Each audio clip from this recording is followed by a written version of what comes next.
अहिल्यानगर जिल्ह्यातील प्रत्येक police station हद्दीत सुरू असलेले अवैध धंदे बंद करावेत, अन्यथा शेजारच्या पोलीस स्टेशन अंतर्गत पोलीस अधिकारी कर्मचारी यांचे स्वतंत्र पथक पाठवून हे अवैध धंदे बंद केले जातील, असे पोलीस अधीक्षक राकेश ओला यांनी म्हटले आहे।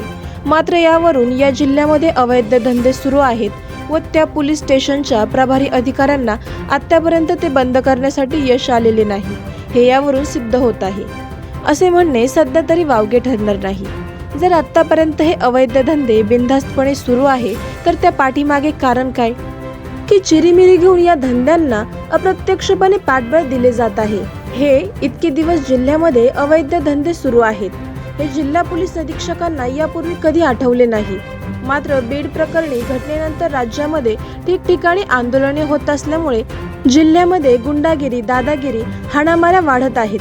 कायदा व सुव्यवस्था बिघडत असताना आतापर्यंत जिल्हा पोलीस अधीक्षक शांत का होते व बीड आणि परभणीच्या घटनेनंतर राज्यात विविध ठिकाणी आंदोलने होत असताना जिल्ह्यात असे अवैध धंदे बंद करण्यासाठी दुसऱ्या पोलीस स्टेशनच्या अधिकारी कर्मचाऱ्यांचे पथक तिथे पाठवण्यात येऊन ते बंद केले जातील, असे वक्तव्य करणे हे कितपत योग्य आहे, असेही नागरिकांमधून बोलले जात आहे।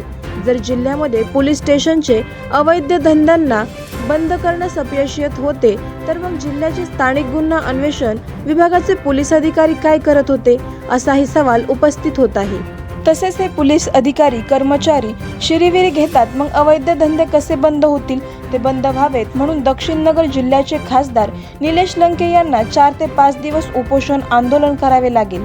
त्यानंतर हे अवैध धंदे बंद झाले, नाहीतर आजपर्यंत ते सुरूच आहे व ते बंद करण्यासाठी आता जिल्हा पोलीस अधीक्षकांची तळमळ सुरू आहे। ती खरी आहे की वरवर आहे, असा संभ्रम जिल्ह्यातील नागरिकांना आता त्यामुळे होत आहे, असे म्हणणे सध्या तरी वावगे ठरणार नाही। आवाज जनतेचा न्यूजसाठी प्रतिनिधी शेख शफीक मन्यार। करायचं आहे लाईव्ह कार्यक्रम किंवा आहे कसले आंदोलन, जनसामान्यपर्यंत पोहोचेल आपला हक्काचा आवाज, आवाज जनतेचा।